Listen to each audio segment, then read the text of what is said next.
Hello students, कैसे हैं आप सब लोग। तो आज हम फाइनेंशियल मैनेजमेंट के 20 मोस्ट इंपोर्टेंट एमसीक्यू करने वाले हैं। फाइनेंशियल मैनेजमेंट और फाइनेंशियल मार्केट थोड़े से इरेगुलर चैप्टर है, मतलब थोड़े से टफ लगते हैं बच्चों को, जो कि उनकी डेली लाइफ में यूज नहीं होता। लेकिन यकीन मानो यही वो चैप्टर्स है जो आपको रियल लाइफ में आगे बहुत काम आने वाला है। तो स्टार्ट करते हैं। फाइनेंशियल मैनेजमेंट, आप 1 से लेकर 20 तक कॉपी में नंबरिंग कर लो और बताना आउट ऑफ 20 कितने एमसीक्यू करेक्ट गए आपके, और जो गलत जाए उनको लिख के जरूर रख लेना, क्योंकि बोर्ड एग्जामिनेशन से पहले आप उनको देखकर जरूर जाओगे। स्टार्ट करते हैं क्वेश्चन नंबर 1 से। Read the following statements carefully. दो स्टेटमेंट है, आपको बताना कौन सा ट्रू है कौन सा फॉल्स है। Cost of debt is lower than the cost of equity for a company. देखो, इन जनरल बात है कि जो डिबेंचर पे कॉस्ट आती है, सिर्फ इंटरेस्ट की कॉस्ट आती है, वो कम है, और कॉस्ट ऑफ इक्विटी बहुत ज्यादा होती है। फ्लोटेशन कॉस्ट वगैरह जो होती है ना, share issue expenses, brokerage, underwriting commission, वो सब बहुत ज्यादा होती है। एक्चुअली जो डेट है ना, वो सबसे चीपेस्ट सोर्स भी माना गया है, क्योंकि डेट पे इंटरेस्ट पे करते हैं, और जो इंटरेस्ट है वो खर्चा तो लगता है हमें, लेकिन वो आगे चल के हमारे प्रॉफिट्स को गिराता है, और टैक्स भी हमें कम देना पड़ता है, जिसकी वजह से डेट का जो कॉस्ट है वो चीपर है, वो लोअर है। बिल्कुल करेक्ट स्टेटमेंट है।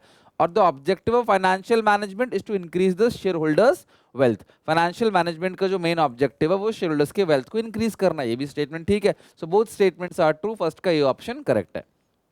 Second, which of the following factors affecting capital busting decision on a company? capital busting decisions के factors affecting हमने पढ़ रखे थे। कौन सा capital busting decision का factor affecting है?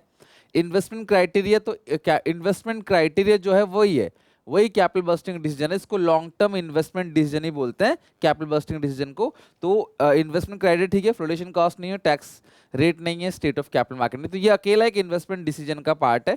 तो वही कह रहा है कौन सा कैपिटल बस्टिंग डिसीजन यानी इन्वेस्टमेंट डिसीजन का पार्ट है, तो ए ऑप्शन करेक्ट है। तीसरा, Game of Clones, a reputed amusement company, has decided to run an advertising campaign for which it is hiring various celebrity. The campaign involve expenditure of 150 crore. तो ये 150 करोड़ का expenditure किया जा रहा है। Identify the financial decision involve in the above case. Long term investment decision है, financing decision है, working capital decision है, डिविडेंड डिसीजन। डिविडेंड डिसीजन तो है नहीं है। और कोई इसमें लिखा हुआ है कि game of clone, a reputed amusement company has decided to run an advertising campaign for which hiring various celebrities. Campaign involve expenditure of 150 crore. तो ये जो 150 करोड़ का कैंपेन चल रहा है ना, उसमें जो भी इन्वेस्टमेंट है लॉन्ग टर्म इन्वेस्टमेंट डिसीजन है, लॉन्ग टर्म में इससे फायदा होगा। तो ये है थर्ड का ए, लॉन्ग टर्म इन्वेस्टमेंट डिसीजन। और ये सीबीएसई सैंपल पेपर का इसी साल का क्वेश्चन है, तो बी केयरफुल। ये financing decision, working capital decision नहीं है।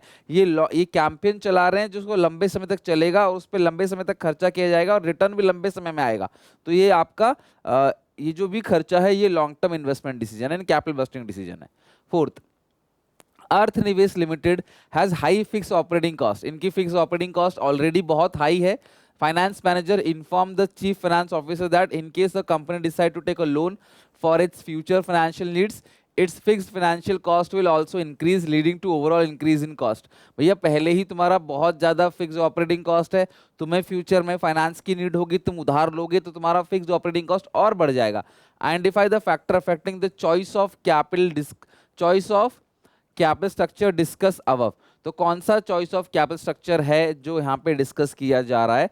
तो अब इसका जो सही आंसर है कॉस्ट ऑफ डेट। ये कॉस्ट ऑफ डेट की बात कर रहा है, फ्लोटेशन कॉस्ट की बात कर रहा है, रिस्क कंसिडरेशन की बात कर रहा है, कंट्रोल की। तो सही आंसर है रिस्क कंसिडरेशन। तो यहाँ पे जो बात हो रही है फोर्थ की, वो रिस्क कंसिडरेशन की बात कर रहा है कि भैया रिस्क जो है वो देखा जा रहा है कि अगर आप उधार लोगे फ्यूचर में तो तुम्हारा रिस्क जो है वो बढ़ जाएगा। ठीक है, इंक्रीज इन कॉस्ट, कॉस्ट जो है वो बढ़ जाएगी।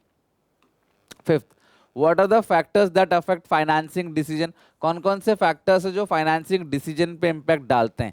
Cash flow position of company डालता है, फाइनेंसिंग डिसीजन में कितना उधार लेंगे, डेट से कितना इक्विटी से उधार लेंगे उसकी बात होती है। तो स्टेबिलिटी ऑफ अर्निंग की बात नहीं है, तो बी गलत है, ए सही है। तो जहां जहां बी है वो आप हटा दो क्योंकि बी ऑप्शन गलत है, और ए सही है, तो जहां ए नहीं है वो भी हटा दो क्योंकि ए सही है और यहाँ पे ए है नहीं। और सी तो देखो दोनों ऑप्शन में है, तो डिग्री ऑफ फाइनेंशियल रिस्क दोनों में है। अब डी और ई में कौन सा करेक्ट है? कॉन्ट्रैक्चुअल कॉन्स्ट्रेंट या स्टेट ऑफ कैपिटल मार्केट? बताओ क्लास, पांचवें का क्या होगा? तो यहाँ पे कॉन्ट्रैक्चुअल कॉन्स्ट्रेंट नहीं है, स्टेट ऑफ कैपिटल मार्केट है। ठीक है, यानी कि ई ऑप्शन करेक्ट है, state of capital market. So A C E, degree of financial risk भी करेक्ट है, कैश फ्लो पोजीशन भी करेक्ट है, स्टेट ऑफ कैपिटल मार्केट तो होता ही होता है। ठीक है, वो भी करेक्ट है, कॉम्पिटिशन भी नहीं है। तो डी ऑप्शन करेक्ट है पांचवे का। छठा, read the following statements carefully, आपको बताना है कि कौन से स्टेटमेंट ठीक है। The objective of financial management is to maximise the wealth of director, नहीं, maximise the wealth of shareholder है, शेयर होल्डर्स के वेल्थ को मैक्सिमाइज किया जाता है, तो पहला गलत है। The financing decision of the company unaffected by the extent of retained earnings, जो फाइनेंसिंग डिसीजन है ना वो अफेक्ट करता है रिटेन अर्निंग से। हमारे पास रिजर्व कितना है वो भी हम देखेंगे जब हम बाहर से पैसे को ओनर फंड या बोरोड फंड से रेज कर रहे होंगे, तो अफेक्ट करता है। तो दोनों ही स्टेटमेंट गलत है, तो बी ऑप्शन करेक्ट छठेगा, both statements are false. Seventh पे आते हैं, the cost of debt is lower than the cost of equity for a firm, बिल्कुल करेक्ट है क्लास, यहाँ पे पहला स्टेटमेंट बिल्कुल करेक्ट है। Lender risk is lower than the share holders risk, बिल्कुल उसी को एक्सप्लेन कर रहा है। Additionally interest paid on debt is a deductible expense for computation of tax liability.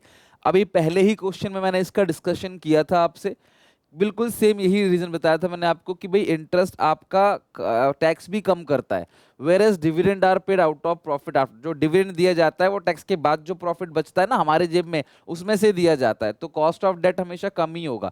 तो दोनों स्टेटमेंट ठीक है और करेक्ट रीजन ये रहा, करेक्ट एक्सप्लेनेशन। अच्छे से पढ़ना, कई बार करेक्ट एक्सप्लेनेशन वाला पॉइंट दूसरे तीसरे चौथे नंबर पे भी आ जाता है। तो दोनों स्टेटमेंट करेक्ट है और ये जो रीजन है वो उस स्टेटमेंट को करेक्टली एक्सप्लेन कर रहा है, उसी को एक्सप्लेन कर रहा है actually. From the following, identify the statement which is correct about capital busting decision. Capital busting decision के लिए कौन सा स्टेटमेंट करेक्ट है? These decisions are reversible. देखो यार, कैपिटल डिसीजन जो होते हैं ना, capital budgeting decision, long term investment decision, वो इरिवर्सेबल इन नेचर का होता है। एक बार आपने इन्वेस्टमेंट किया तो उसको रिवर्स करना बड़ा मुश्किल है, आपने जो सोचा उसको फिर पलटना बहुत ही मुश्किल है। These decisions include committing huge amount of finance on long term basis, therefore need to be taken with utmost care, बिल्कुल सही ऑप्शन है ये कि जो भी इन्वेस्टमेंट डिसीजन है ना वो बहुत मोटा पैसा लगता है उसके अंदर लंबे समय के लिए, तो आपको बहुत ध्यान रख के पैसे को इन्वेस्ट करना पड़ेगा। These decisions do not affect the earning capacity, गलत है, अर्निंग कैपेसिटी पे अफेक्ट डालता है। Size of assets, profitability, competitiveness are not affected, बिल्कुल गलत है, अफेक्ट करती है ये सारी की सारी चीजें। तो बी ऑप्शन 8 का करेक्ट है। Which of the following is not a factor affecting financing decision? कौन सा फाइनेंसिंग डिसीजन का फैक्टर अफेक्टिंग नहीं है? कॉस्ट, रिस्क, कॉस्ट है, रिस्क है, कैश फ्लो पोजीशन है, ग्रोथ अपॉर्चुनिटी नहीं है। ग्रोथ अपॉर्चुनिटी फिक्स्ड और वर्किंग कैपिटल रिक्वायरमेंट में आता है, ना कि फाइनेंसिंग डिसीजन के अंदर। Companies are required to ensure that the dividend does not violate the terms of loan agreement. मतलब जो डिविडेंड आप दे रहे हो वो आपकी लोन अग्रीमेंट का जो टर्म है उसको वायलेट नहीं करना चाहिए। Identify the relevant factor affecting dividend decision, तो कौन सा फैक्टर अफेक्टिंग है? एक्सेस टू कैपिटल मार्केट नहीं, legal constant, stock market ration, contractual constant. तो 10th का क्या है? कॉन्ट्रैक्चुअल कॉन्स्टेंट, ठीक है, लीगल कॉन्स्टेंट नहीं होगा, कोई लीगल बात नहीं कर रहा, वो कह रहा है कि भैया आपने जो लोन एग्रीमेंट बनाया, आपने जो लोन लिया हुआ उसके अग्रीमेंट को, आपने जो उधार लिया लोगों से, उन्होंने बोला कि भाई डिविडेंड को ऐसे ऐसे बांटना, तो भैया उस हिसाब से बांटना पड़ेगा, that is called contractual constant.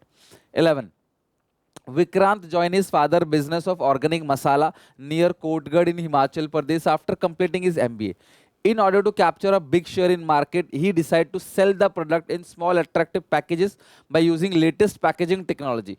His father suggested that they hire financial consultant to estimate the amount of fund that would be required to purpose and timing when it, तो भैया आपको कब जरूरत है, कितना पैसा जरूरत है, उसके लिए उन्होंने एक कंसल्टेंट को हायर किया, इट वुड बी रिक्वायर्ड। तो देखो यार, जब ये कंसल्टेंट को हायर कर रहे हैं तो ये कौन सा डिसीजन है? फाइनेंसिंग डिसीजन, क्योंकि वो डिसाइड करेगा भैया कि आपको पैसा डेट से रेज करना है या आपको पैसा इक्विटी से रेज करना है। 12, Dovex was a large company with a renowned name healthcare industry, specializing in the development and production of life-saving medications. The medical device. With a strong reputation for the ethical practice, Dovex attracted a large number of investors who had a faith in the company's future. ये ध्यान रखना keyword है, large number of investors who had faith in company's future. This allowed Dovex to raise capital easily from the market. लोगों को faith है और market से पैसा आसानी से उठाया जा सकता है, ये सेम कीवर्ड आपको मिलेगा access to capital market के अंदर, ठीक है। लोगों को faith है तो आप लोग भरोसा करते हैं आपके ऊपर, तो आप आसानी से मार्केट से पैसा उठा सकते हो। whenever expansion or new projects are to be undertaken, as a result it could pay high dividend to the shareholder, जिसकी वजह से शेयर होल्डर्स को हाई डिविडेंड पे किया जा सकता है। The factor affecting dividend decision is discuss above, तो कौन सा फैक्टर अफेक्टिंग है बताओ जरा? एक्सेस टू कैपिटल मार्केट, तो यानी कि डी ऑप्शन 12th क्वेश्चन का करेक्ट है। ये लाइन बिल्कुल एज इट इज एनसीईआरटी में लिखी गई है, और एनसीईआरटी से ही आपको पेपर में आता है, और लाइन मैंने रीड भी करवाई आपको आज। Temptations is a food joint in Imperial Mall in Bangalore. It is becoming popular among students and working people due to healthy on-go dishes in its menu like paneer wrap or chickpeas salad, grilled sandwiches, etc. It has now decided to open 2 new branches in other part of Bangalore.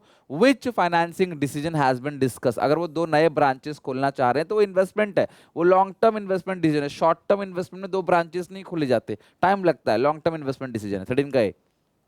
If a large number of shareholder of the firm are middle income group, लोग average income कमाते हैं और बूढ़े लोग हैं, तो भैया उनको डिविडेंड आपने ज्यादा देना है। Prefer regular income, who prefer regular income then firm should prefer giving, तो फर्म को क्या देना चाहिए? High dividend. भैया मिडिल मिडिल इनकम है, बूढ़े लोग हैं, तो वो इसी डिविडेंड से गुजारा करेंगे अपना, तो उनको हाई डिविडेंड दो। अगर यंग एज के लोग हैं, they are able to take risk, तो उनको लो रेट ऑफ डिविडेंड दो, वो रिस्क ले सकते हैं, उनके पैसों को री इन्वेस्ट करो। A decision to acquire a new and modern, ये मॉडर्न है, ठीक है, modern plant to upgrade an old one is known as dash decision.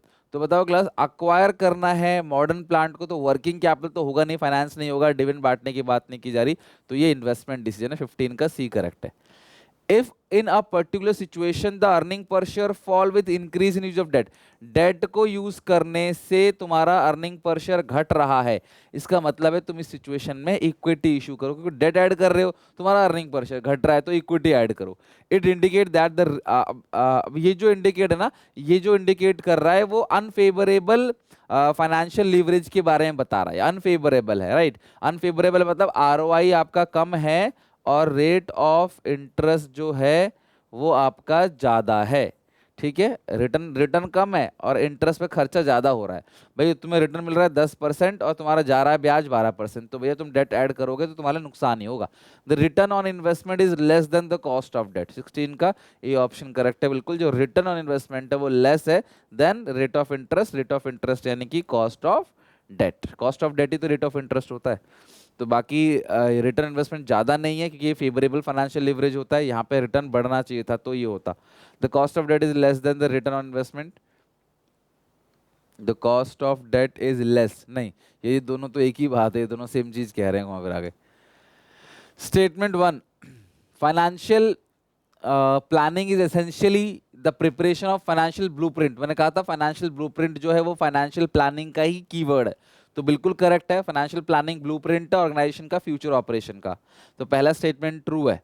Financial planning is done only for long term and focus on capital expenditure. देखो ऐसा नहीं है, financial planning long term short term सभी के बारे में बताता है।